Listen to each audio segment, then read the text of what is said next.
What's going on, YouTube? It's me. I'm back. It's Old Psycho. We're gonna be looking at some new sparring footage today because I personally did not like the old ones I put up. I mean, it's a learning experience, of course.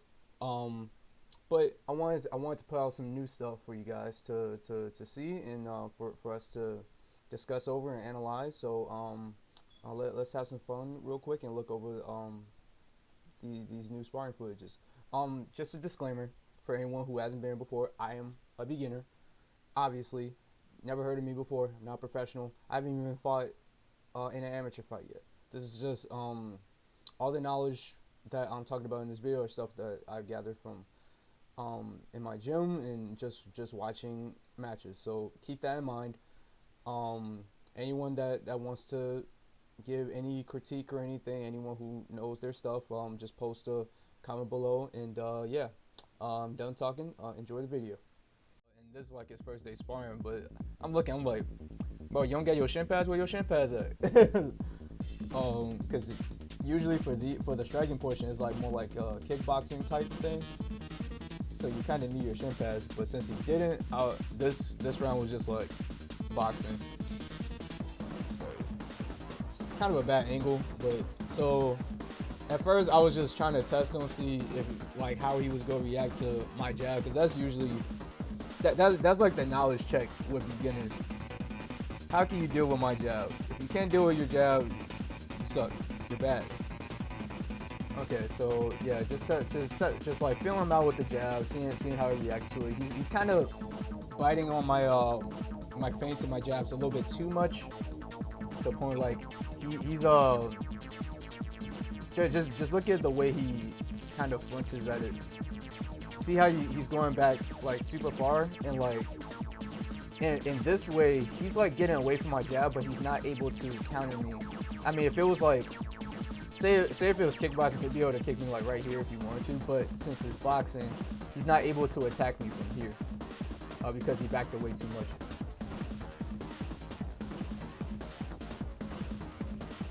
So right there, I switched stances, see how you react to it. Okay, that was a good combo right there.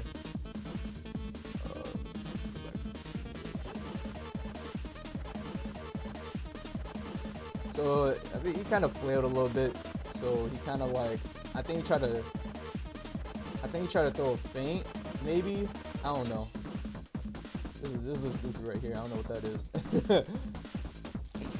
is. So I guess he tried to throw his left right there, but the way I hold my hand out is to kind of like hand trap him, to like make his hands go where I want him to go. And because of like the way he had his hand right there, he couldn't really punch me with that hand. So he went down with a cross to my body, which was very good. I went to counter, but I backed away, and that kind of fucked me up. I was a little bit too relaxed right there. So like all the stuff that I'm doing, I'm not really trying to kill him. I'm just trying to like teach him, because it'll be unfair for me to try to like just beat his ass and he doesn't really know anything. That's fucked up. So so everything that I'm doing is leading off of a jab. I'm doing just basic stuff that he should know by now. So like I feint with a jab for like a cross. I mean not cross, that was a hook right there. If I stepped in a little bit closer, I would have got him. But a good part on him is that he raised his hand to block. But you see the way his head is, he's not looking at me. He's looking off to the side. Which is bad, cause like moving your head, this why like people like to talk about Mike Tyson and just like adopting style as if it were easy, but it isn't, because doing that bob and weave motion, that head movement motion, can make you dizzy, and it can obscure your vision if you do it wrong. So like let's say if you have your hands up like that, as opposed to like Mike Tyson, he keeps his hands like close to his chin when he's doing that what do you call it, that little Jack Dempsey style. But a lot of people they hold their hands up too high. The Dempsey roll. Yeah. when they hold their hands out too high, and because of how big the gloves are, you can't really see. That's why some people, that's why boxers, when they're moving their head a lot, they have their hands down so they can, like, you know, see a little bit more. And another thing that people don't point out when boxers use a lot of head movement, they have their eyes like wide open, like they're bug-eyed or something, you know. Like if you ever seen like a clip of Muhammad Ali just dodging punches, like he looks crazy, like Yeah. yeah. So if they tried to go to the body again, he was too far away. So just jabbing out, just jabbing out.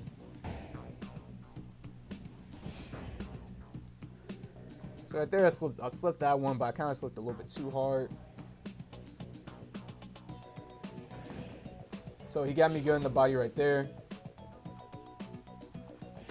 Got him in the body right there. Just like feinting with my jabs a little bit. Right now I'm in my southpaw stance. Switch back to orthodox. Just keep him guessing.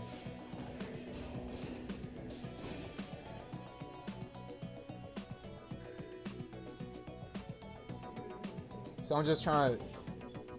Wait, what happened right here? Let's see what happened right here. So right there he throws... So right there he throws a jab, but I kind of like lifted my arm to like kind of fuck up his attack a little bit. And he throws a cross and like hits my shoulder a little bit. And I move my head away. In boxing, that's okay. But if it was kickboxing, I would have done this a bit differently because I have my head right here, he'll be able to throw a kick at me, and that would hurt very badly. It would also be different if he was a taller person. His arm would be able to connect right there if he wanted to. Right. Yeah, if he was someone that was like 6 feet or whatever, like that would have worked. And what I would do differently if he were taller, instead of going that way, I would slip or roll to the other side, like get a new angle. That's pretty much like the main thing you do against people that are taller than you, instead of just moving straight back, because it gives them more distance to attack you. It's better to just get an angle and step around them.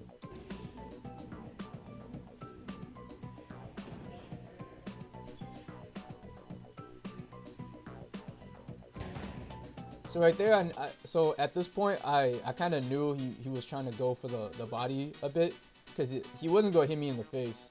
And I'm pretty sure he kind of noticed that by now. That's why I kind of had my hands down a little bit lower, or like I had one hand close to my face and one hand close to my body. And that way, whenever he did try to go for the body, it would be blocked.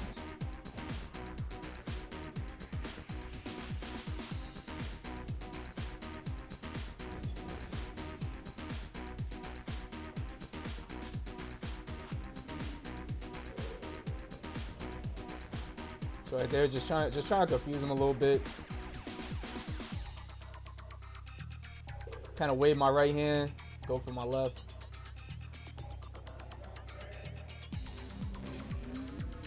It's pretty good attack on his part. Hold on, bro. Hold on. Bro, look at the background real quick, G. Look at the background real quick. Look at this.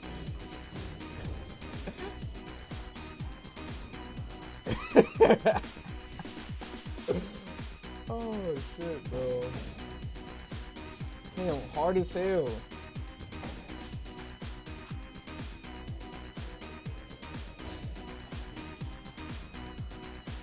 Oh, that kind of, yeah, I kind of parried this one again.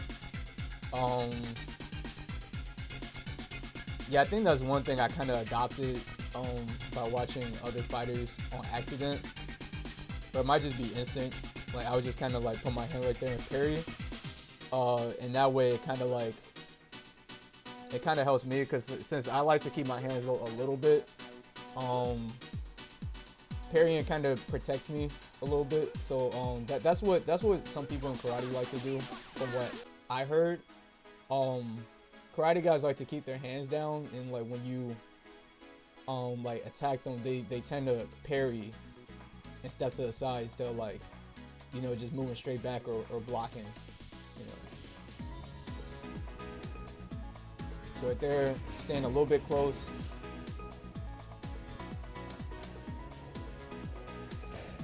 It's like testing his reaction a little bit more. He's moving pretty well. Pretty well. Kind of tagged him a little bit right there. So I'm trying to increase the intensity a little bit just to see how he reacts. Nice, he got me right there.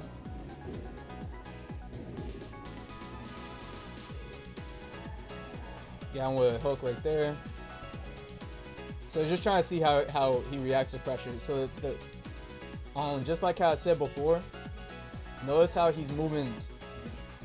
So we started like right here, and I kind of, because he was moving straight back, I was making him move where I wanted him to move. If this was like a ring, I would have backed him into a corner by now.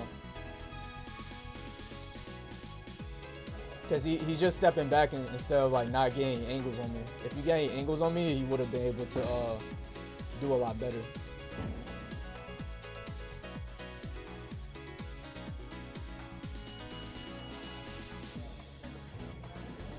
So yeah, that was the first match.